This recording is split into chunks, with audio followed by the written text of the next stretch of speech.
Some lineages were shaped by love, and others by fear, wearing the softened mask of tradition, flickering gently beneath trembling torchlight. In those corridors, old prophecies drifted like low whispers, claiming the kingdom's survival depended on a bloodline kept narrow, sealed, and perfectly contained. Two children, born beneath the same ancient crest, were molded into mirrored destinies long before they understood the quiet price waiting beyond the torch's reach. Their lives unfolded under rules older than memory, each step echoing across stone that had witnessed centuries of ritual obedience. Settle your breath, and follow the shadowed hallway with me. The princess grew under gentled voices, her days softened by guidance that soothed the surface while binding her spirit beneath unseen weight. The prince, raised for inheritance, walked a harsher path, rituals pressing into his young shoulders, silence carved through every lesson he was forbidden to question. Together they moved as reflections of a doctrine neither had chosen, drifting through shadow-thickened rooms where dust remembered more truth than any servant dared to speak. Their breaths aligned with tradition, not desire, shaped to fit a story written long before their names existed. Let the dust settle around you for a moment. When they reached the age of joining, desire held no place at the table, lineage alone was law, heavy as stone, cold as ancestral decree. Tradition demanded their union, binding them to seal the prophecy and guard the kingdom's fragile thread of survival at any human cost. From that union came a single child, kept hidden, spoken of only in guarded tones, carried like a secret the bloodline itself feared to reveal. Their story tightened in the dark, waiting for the moment when silence would no longer hold what the prophecy had awakened. Step softly, the bloodline grows heavier now. The first chamber waits, holding truths the torch can no longer conceal. Welcome to this channel, where history's quietest tragedies are told in whispers. As you listen tonight, share where you are in the world, your horizon adds its own echo to these unfolding corridors. If this tale stirs something within you, stay with us. Subscribe, and leave your thoughts below. Your presence keeps these forgotten histories alive. Even a whisper becomes powerful, when someone hears it. Even a whisper becomes powerful, when someone hears it. From the first stone laid upon this land, shadows gathered to veil the vaults where disobedience met the slow permanence of earth beneath an unfinished throne. The breath you released moments ago drifts softly into that history, settling across the same darkness that once waited like a patient listener beneath rising walls. When the founding emperor commanded his fortress to ascend, he chose soil already burdened by forgotten graves, believing power rooted in silence would never fracture. He shaped that silence into decree, letting it harden within the stone until obedience felt indistinguishable from life itself. And still, the torchlight above trembles as if recalling the first whisper sealed below. Beneath the growing palace, masons carved recesses too narrow for prayer, too cold for rest, spaces built for correction in name, but for erasure in truth. Shadows clung stubbornly to the stone even under daylight, refusing to loosen their hold, as though guarding what would soon be taken. And when the emperor's first consort questioned the purity of his lineage rites, she became the chamber's first breath, and its first quiet, fading echo. The stone remembered her, every tremor, every surrendering sigh.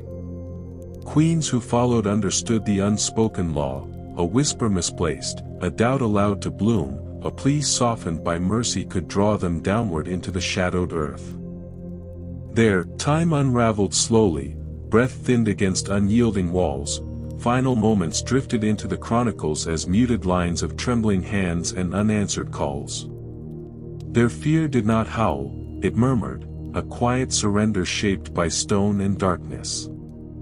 Even now, the corridors above seemed to flinch at the memory. As decades folded into centuries, marble courts rose overhead, corridors stretched like silk-wrapped veins, yet beneath every celebration, the buried vaults exhaled reminders no torch could silence. Shadows thickened, carrying memory like a second skin wrapped around the dynasty's heirs, binding them to truths older than their own names. For though the torches above still burn, their trembling light has never reached the secrets sealed below, secrets that continue to breathe through stone. Beneath every throne, something forgotten still exhales. In the dawn of the lineage, shadows carried murmurs of fractures not yet formed, drifting upward from the vaults before the palace even learned to stand tall. The emperor's first heirs walked the marble floors above, their footsteps trembling with echoes of truths still buried beneath the stone. Daughters raised in corridors where obedience was spoken more often than tenderness learned early that silence was the crown's favored tongue. And though tutors surrounded them with ritual grace, the weight of the earth below pressed softly upward, shaping their hearts before they knew why. Even the torchlight seemed to dim whenever they passed. The emperor's second consort, chosen young, chosen quiet, watched the evening torches fade with a dread she never dared to voice aloud. She had witnessed the sealing of her predecessor, that slow descent of stone, that final moment when breath dissolved into shadow and memory. That vision followed her like a second silhouette, clinging close behind her steps in every hall, never letting her feel fully alone. Her daughters inherited that silence, not through words, but through the marble itself, which dusted their childhood with warnings too old to be spoken. The palace whispered to them long before anyone else did. The firstborn princess felt these fractures most deeply. She lingered in corridors where torchlight fell into gentle gloom, sensing sorrow where others saw only polished stone. Servants claimed she often paused, listening to echoes no one else heard, whispering that the palace breathed differently in certain corners. Her younger brother, heir to the throne, carried his unease with rigid precision, fearing any deviation might summon the fate that silenced queens before dawn. Dust followed him like a quiet claim, settling on his robes after every ritual, as though the earth below had already chosen him. Pause ones. Thus the first heirs grew, shaped not by rebellion, but by fractures whispered into their blood. Innocence dusted the palace halls, yet beneath each shining surface the earth's quiet hunger waited, patient as breath in a sealed chamber. The young heirs moved through corridors shaped by rituals disguised as gentle guidance, each gesture echoing the silent architecture buried below. Dust clung to their sleeves after morning lessons, drifting from ancient tomes that praised obedience in soft, measured lines meant to soothe and restrain. Tutors spoke of grace and composure, weaving harmony into the bloodline while hiding the sharper truth carved beneath every rule. Stillness, they were told, was a virtue. The young women of the court learned early to bow before shadows, lowering their voices in narrow halls where the light thinned into dusk. Their instructors, wrapped in muted robes, guided them through rituals of posture and quiet breath, how to stand without trembling, how to smile without revealing fear. These practices shimmered as refinement, polished traditions of decorum, though beneath each gesture rested a truth no tutor dared shape into words. Stillness, they understood, was survival, a lesson passed down like a hidden inheritance. Even the dust held memories they were not meant to name. During evening rites, the princesses knelt before dust-covered emblems of queens erased by obedience, tracing faint patterns left by hands that learned the same rituals and vanished beneath the same stone. No one spoke of them, the dust served as shroud and reminder, softening their absence into something nearly innocent. In the shadowed courtyard, the youngest daughters whispered questions twilight could conceal: why certain doors stayed bolted, why the western wing breathed cold, why silence deepened near the oldest stones. Their words scattered like dust across the courtyard floor, harmless above the surface, carrying unease beneath it. Every ritual glowed with innocence, stretched thin over waiting darkness. As dust thickened across the palace floors, the decree tightened with it, rooting itself through the dynasty like old branches curling deeper into unforgiving soil. Rituals that once softened unease became rigid frameworks of control, their gentleness stripped away by generations desperate to preserve an imagined purity. What began as whispered caution hardened into written law, etched onto stone tablets placed like sentinels in every hall, silent warnings that obedience was no longer expected, but demanded.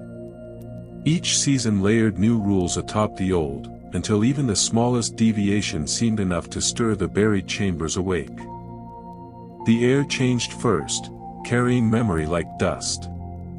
Servants whispered that dust no longer drifted from shelves, it rose from the vaults below, lifting faint echoes of those sealed within the stone. The heirs felt it beneath their steps.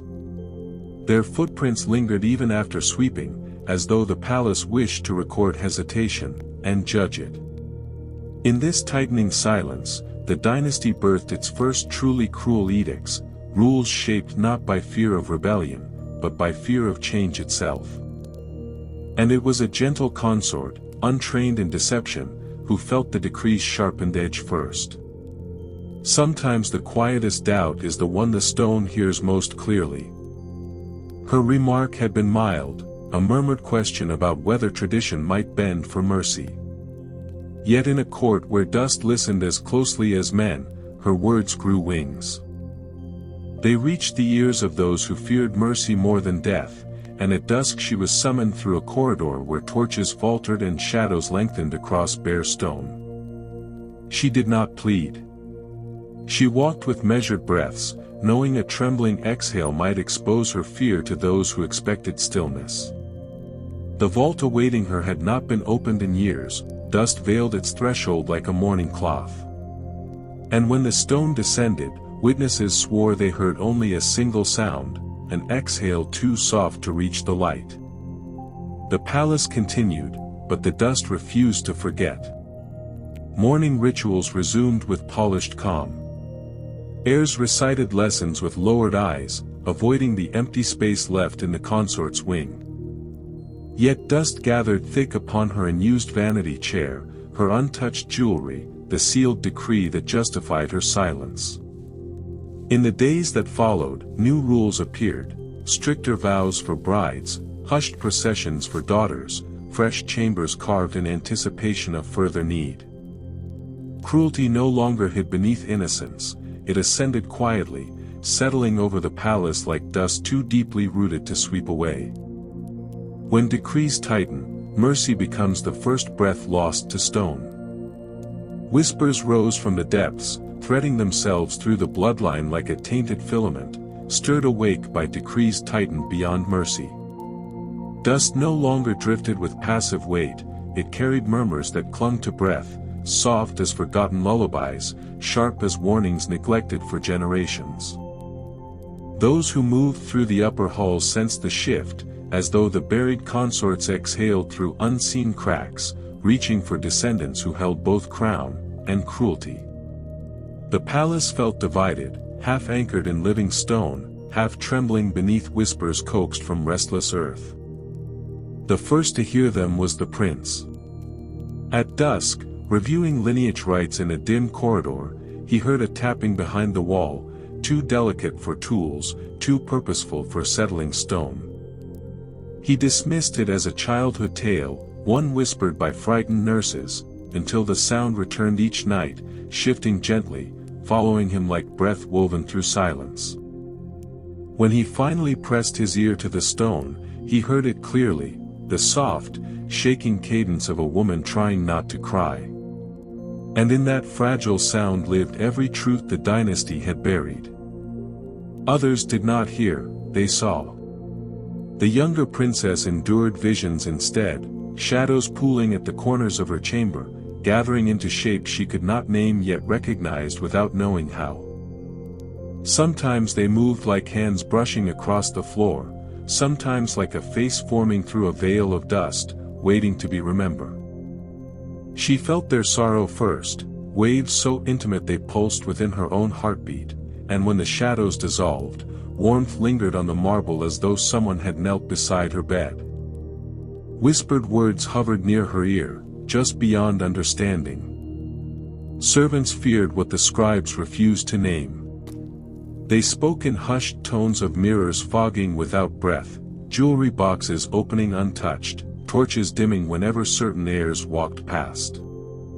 But the royal records hid behind a single phrase, lineage strain, a veil meant to conceal what everyone already sensed: the buried were no longer silent.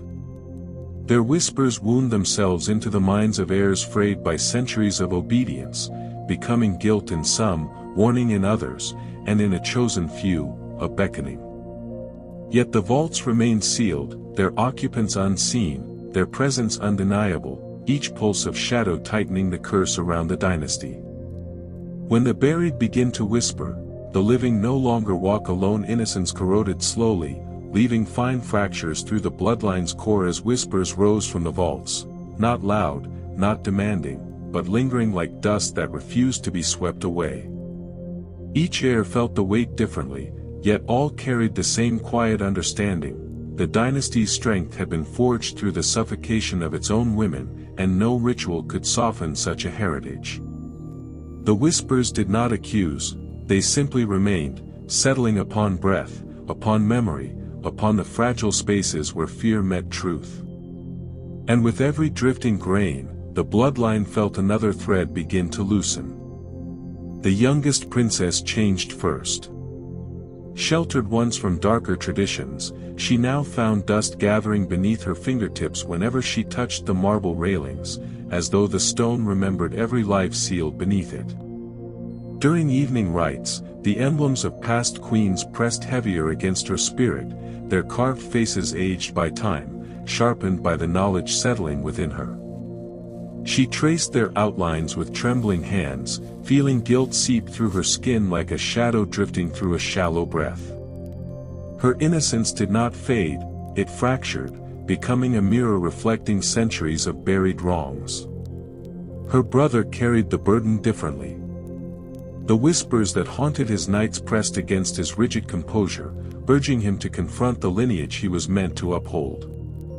He drowned himself in discipline, long hours reciting decrees, precise posture, deliberate steps, but the dust still followed, settling on his lineage parchments and blurring the ink into ghosted lines. Each morning he woke with the same aching question: how much of his life belonged to him, and how much to the voices buried beneath the stone? No ritual answered. Only silence did. Even the youngest attendants felt the shift. At dawn, they swept the halls only to find the dust returning moments later, clustering in corners where light hesitated. Some whispered that it moved with intention, gathering near the royal children as though drawn to their unraveling certainty. They never dared speak it aloud, but in their eyes lived a truth the dynasty could no longer deny: the bloodline itself was fraying. Marble floors once symbols of purity now revealed faint hairline cracks whenever torchlight dimmed, fractures that mirrored the heir's quiet, trembling heart. Innocence, once shining, now lay corroded, burdened by dust and truths too old to silence. As guilt settles into soft echoes, pause here in the dim light and breathe, letting the shadows cradle you without weight or fear. With each slow inhale, loosen what clings to the bloodline, with each exhale, soften the echoes drifting around you. The path ahead waits in stillness, ready for your next quiet step. Soft reset, remain close to the torchlight. Even descent begins with one gentle breath. Guilt moved through the palace like a living echo, fracturing minds the way hairline cracks split marble, quietly at first, then with a spreading inevitability. The stillness had passed, now each whisper from below returned doubled, once as memory and once as the trembling pulse of conscience trying to speak. Long accustomed silence began answering itself, murmurs curling through corridors like wandering breaths searching desperately for shape. The palace no longer slept, it listened, and responded. The queen felt it first. She had stood at the heart of every decree, every ritual, every entombment carried out in the name of purity, her face calm as carved marble before the court. But her nights shattered into waking visions. Passing the great columns at dusk, she heard the tapping that once haunted the prince, only this time it carried her name. It was tender, almost affectionate, as if someone long lost pressed through stone to remind her of a promise she had never kept. In those moments, guilt breathed with her. The palace began to reveal its fractures. Dust sometimes rose without movement, swirling into silhouettes that dissolved the moment she blinked, leaving only the pulse of sorrow behind. Her reflection blurred as though fogged by unseen breath, softening the edges of her crown, reshaping her into someone she no longer recognized. By morning, new fractures laced the marble beneath her feet, faint, branching lines mirroring the splinters forming quietly within her thoughts. More than once she knelt, pressing her palm to the cold stone, whispering apologies into the floor as though the earth itself might grant forgiveness. Her heirs watched the unraveling with silent dread. The princess heard her mother muttering to shadows, her voice thin and fragile, like a cracked vessel losing water grain by grain. The prince noticed her avoiding certain tiles, guiding her steps around invisible boundaries as though she felt the chambers shifting beneath. During meals, she often froze mid-sentence, her gaze drifting toward the western wing where dust gathered thickest, as though summoned by memory. Courtiers called it fatigue, but the heirs knew it as inheritance beginning to break her. Even the servants moved carefully around her unraveling quiet. They found her tracing invisible paths along the walls, following echoes only she could hear. One night she stood in the grand corridor, whispering a lullaby that belonged to a consort entombed decades before her birth. One night she stood in the grand corridor, whispering a lullaby that belonged to a consort entombed decades before her birth. And through it all, the marble psyche of the palace trembled, its once flawless silence splintered by guilt that refused to return to sleep. When guilt awakens, echoes become the palace's only voice. In the tightening grip of silence, the curse deepened, not weakening the echoes, but smothering them beneath something older, heavier, and far more deliberate. Stillness settled over the palace like a soft veil at first, then tightened, until the quiet felt carved from the deepest stone, dense enough to press against breath. And in that suffocating calm, truths long suppressed began to loosen, drifting upward like bones rising through shifting earth. Revelation did not arrive with sound, it arrived with stillness. The prince uncovered the first fracture. While searching for records to explain his mother's unraveling, he found a sealed alcove behind a cracked marble column, an opening hidden in plain sight. Inside lay scrolls older than the dynasty itself, their ink faded but deliberate, as though written for eyes centuries away. As he unrolled the parchment, the silence seemed to lean forward, listening. Prophecy spilled across the page, foretelling that any bloodline built upon the living burial of its women would one day collapse beneath the weight of its own silence. Every sealed vault, every silenced breath, every entombed plea had carved another fracture into the crown's foundation. The words entered him like cold iron. The prophecy told of an ending not born from rebellion, but reflection, the buried rising not in body, but in mind, their final breaths echoing inside descendants until the bloodline shattered from within. He understood then that the whispers haunting his family were not ghosts, they were warnings sharpened by centuries of quiet agony. And they were growing louder in the silence. The curse was not beneath him, it was inside him. Meanwhile, the princess found the emperor's fear. In a forgotten corner of the queen's archives, she discovered obsidian tablets recording the founding emperor's truth.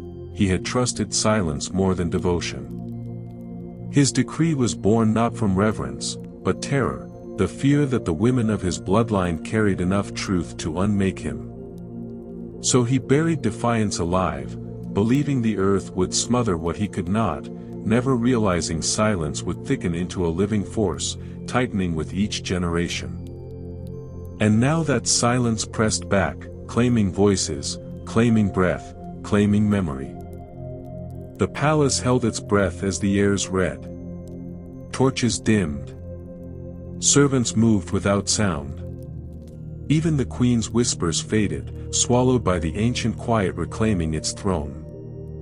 The revelation settled upon the siblings with crushing clarity. The curse did not rise from below. It bloomed within them, rooted in their veins, fed by every unspoken truth. And in that suffocating stillness, the bloodline felt the first deep stirrings of collapse. Some curses whisper from below, but the oldest grow in silence within. Revelations rose through the silence like fractures splitting marble, collapsing the illusions that once held the bloodline upright. What began as faint unease, then trembling echoes, sharpened now into truths too heavy to turn from, truths vast enough to hollow every quiet chamber around them. The prince and princess, raised to uphold a dynasty's grandeur, found themselves standing at the edge of a realization that reshaped breath itself.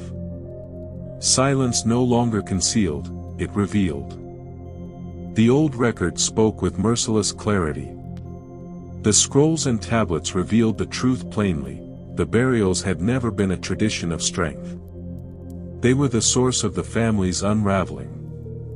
With each generation, guilt seeped deeper, threading through marrow, thought, and dream, an inheritance mistaken for personal flaw. The princes and princesses of every era carried echoes of women whose breath had thinned beneath stone, never realizing the curse lived inside them. It shaped their fears before they could form words, bent their choices before they knew they had choices at all. The queen's unraveling was not madness. She bore the accumulated sorrow of ancestors entombed in silence, their final breath seeping upward through the bloodline until her mind carried more memory than her own lifetime could hold. The lullabies she whispered, the shadows she traced, the fractures she saw in marble, none were illusions. They were echoes rising through her, too ancient to deny. Her identity did not fade, it cracked beneath pressure carved across centuries. She was not fragile, she was overwhelmed by every truth the dynasty buried alive. The princess felt the inheritance differently. Each time she passed the sealed doors of the West Wing, something collapsed softly within her, a tightening in her chest shaped by lives she had never known. Her fears were not learned, they were inherited, carried like a second heartbeat beneath her own. Shadows lengthened not because the torches dimmed, but because her lineage had been built on deeds that thrived in darkness. Obedience was never virtue. It was survival etched into bone. And then the prince broke. In the prophecy's closing lines, he saw his own future reflected.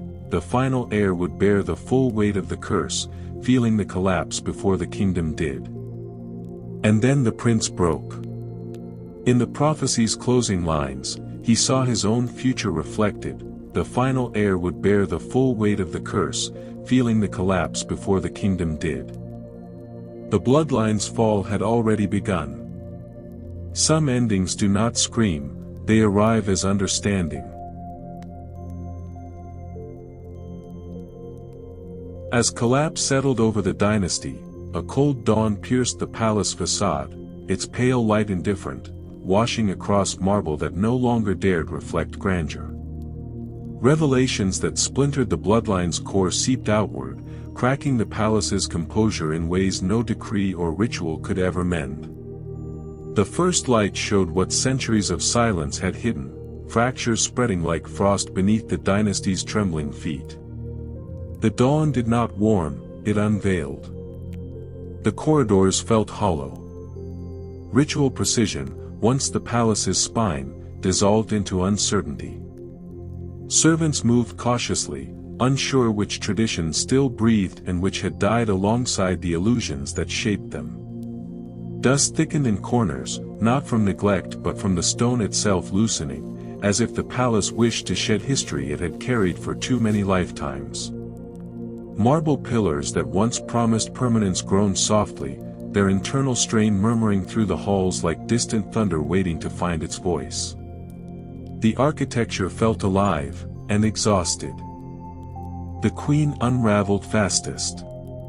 Her steps faltered, her gaze clung to corners where unseen shadows pressed forward, gathering like memories ready to reclaim her. Her lullabies dimmed to whispers, then to breath, and finally to silence, one so delicate that even the air hushed around her. She withdrew behind her chamber doors, closing them with a softness that felt like farewell. By dawn, her presence lingered only as a fragile afterimage. The palace mourned without sound. The prince could not hold what was breaking. He tried to maintain order, but the cold dawn revealed what he already knew: he was heir to fractures, not foundations. His commands met hesitation, guards looked past him, seeing not authority but inevitability. Each morning he woke to a new crack forming near his bed, each one drifting closer to the chambers below, as though guided by the bloodlines unraveling. Even stone had stopped obeying him. The princess felt the truth in her bones. She lingered at thresholds she once feared, sensing the buried chambers beneath her feet like a slow heartbeat of earth, remembering every life sealed below. When she pressed her hand to the floor, cold traveled through her palm, through her veins, settling where dread had long taken root. Collapse was no longer a distant threat, it was unfolding, steady as dawnlight creeping across the stone. The palace stood stripped of illusion, trembling under truths unearthed. When dawn turns cold, even stone knows the end has begun. In their silent demise, the heirs met the cold dawn's embrace, each step carried not toward violence, but toward an ending shaped entirely by stillness. The palace, trembling beneath fractured foundations, seemed to hold its breath as the bloodline drifted toward an inevitability settling over them like frost. The pale light creeping through narrow windows no longer revealed paths forward, it illuminated only the quiet surrender woven into their final hours. The dawn did not rise, it descended. The queen's end arrived first. Behind her sealed doors, the silence thickened, dense, almost sentient, pressing inward until the air forgot its own warmth. At dawn, attendants found her seated upright beside the window, her gaze fixed on a paling horizon she no longer seemed to see.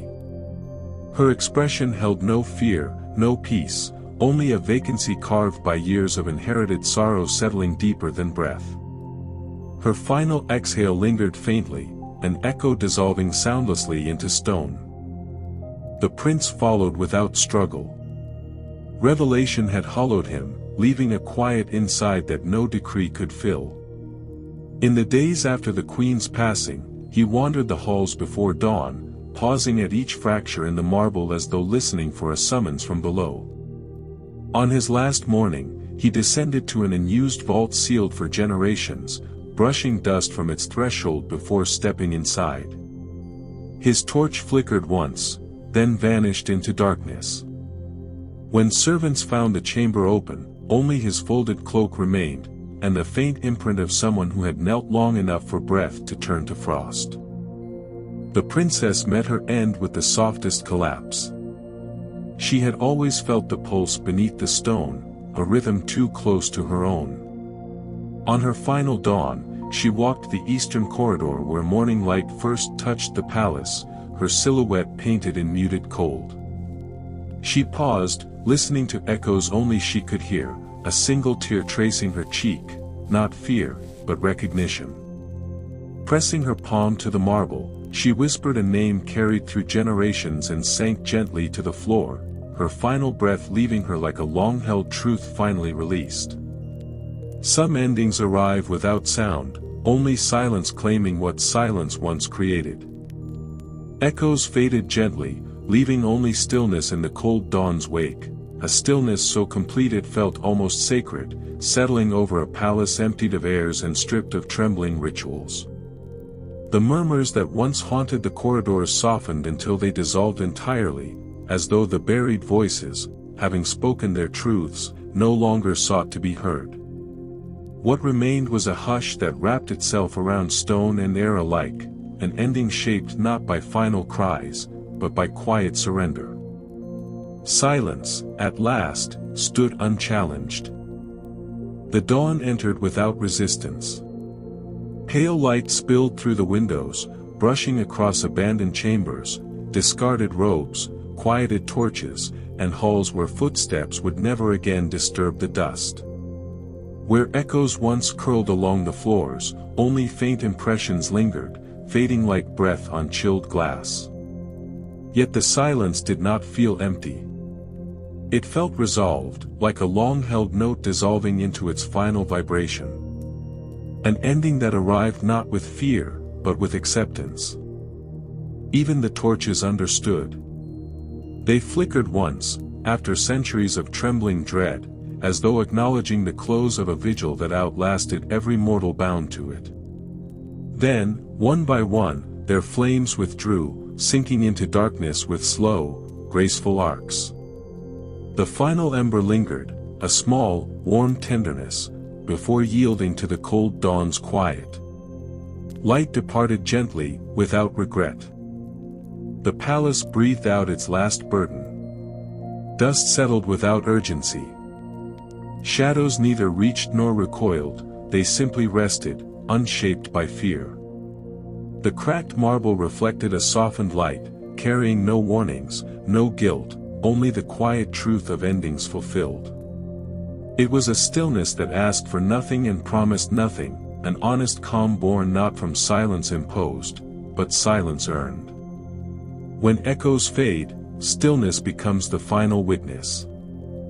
In this moment of deep stillness, breathe gently, letting the palace's softened shadows guide you toward the quiet ending ahead.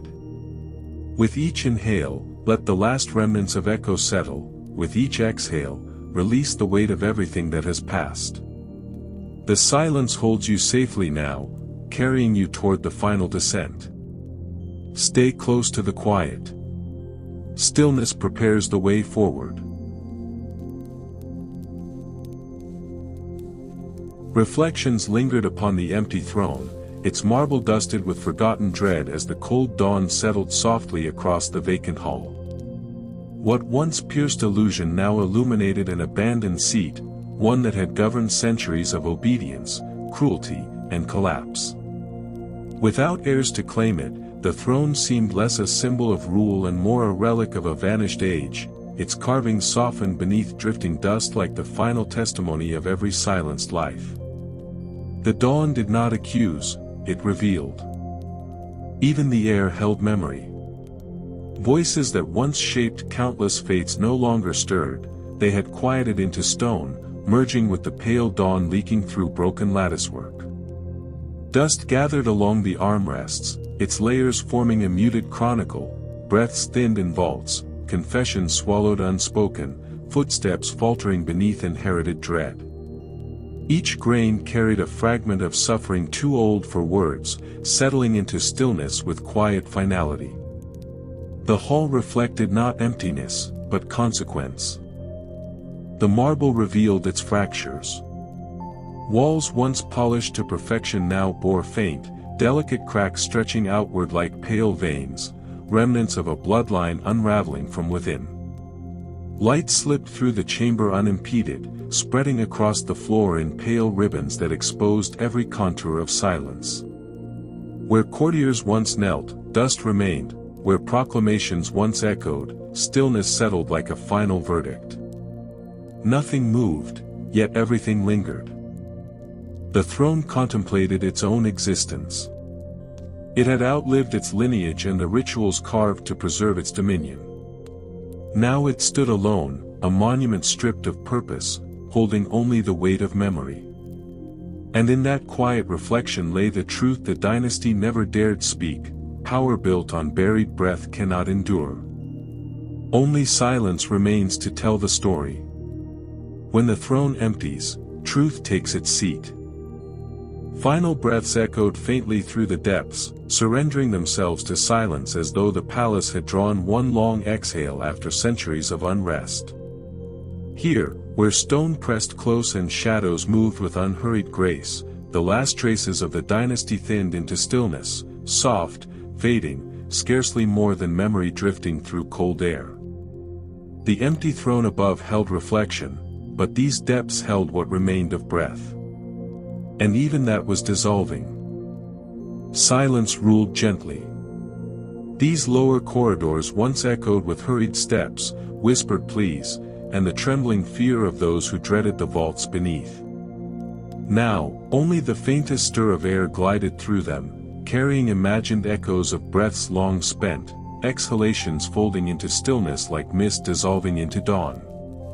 Each passing current seemed to hold the final sighs of the bloodline, releasing what little remained of its burden. The halls did not mourn, they remembered.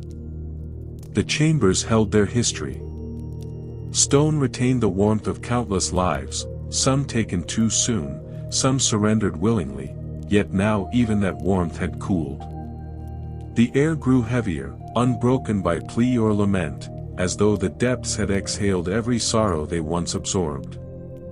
What lingered was not fear, but the hushed calm of emptied memory. A stillness that felt earned. Sometimes dust shifted, without footsteps. A soft stirring hinted at movement, though none remained to create it. Perhaps it was a breath released generations ago. Perhaps simply stone settling into final repose. Either way, the sound vanished quickly, swallowed by silence before it could truly form. Even echoes knew their time was over. Dawn reached the depths in fragments. Thin beams slipped through cracks overhead, touching the chambers like a farewell, pale, gentle, offering neither warmth nor warning. Light met silence, and neither resisted. They simply coexisted across the smooth floor where a dynasty's echoes once pooled. In these depths, the ending felt neither tragic nor triumphant, only inevitable. Breath loosened. Silence settled. History rested. When breath fades, stillness becomes the only truth. Eternal silence claimed the lineage beneath a perpetual cold dawn, settling over the palace until it stood not as a monument, but as a tomb shaped by time itself. Dust drifted through open arches in soft, unbroken currents, layering the stone floors where footsteps would never return. The cold dawn washed the halls day after day, revealing everything, and expecting nothing in return. Light arrived without witness, without purpose, only presence. Even the torches had surrendered. Where flames once flickered with restless warning, vacant sconces remained, metal cooled to a lifeless gray. Shadows that once leaned forward with anticipation now lay motionless, stretched thin across the walls like memories too faint to recall. In the deepest corridors, whispers no longer stirred, breaths no longer trembled. Silence had woven itself into the stone, becoming the palace's final language. Even the vaults had quieted. The burial chambers, once pulsing with centuries of dread, no longer held the weight of the entombed. Their echoes had faded fully into dust, their sorrow dissolved into the cold dawn's endless calm. Fractures in the marble stilled, their slow spread halted by a silence too deep to disturb. The earth itself seemed to exhale and close its eyes. Life continued, elsewhere. Outside, the world moved on, unaware of the dynasty folded quietly into itself. Inside, the palace rested, not ruined, but accepting, its chambers holding only pale morning light and softened dust. Here, history had no breath left to offer. And so the lineage ended where it began, beneath a cold dawn, wrapped in silence that would outlast every story it ever carried. When a lineage dies in silence, the dawn becomes its only witness. As the palace fades into memory, allows stillness to carry you gently toward sleep, the cold dawn that once witnessed the lineage's final breaths now softening into a quiet, tender glow. Its light drifts through halls where torches once trembled against ancient stone, their flames long extinguished, lingering only as warm echoes of a world shaped by obedience and sealed by silence. The shadows no longer reach, the echoes no longer plead. What remains is the hush of endings accepted, a dynasty's fear dissolving back into dust. Let the last ember settle into darkness. Let each breath slow into calm. The palace rests now, wrapped in quiet, and you may rest with it, held gently beneath the torch's fading glow. In silence, even endings learn to sleep.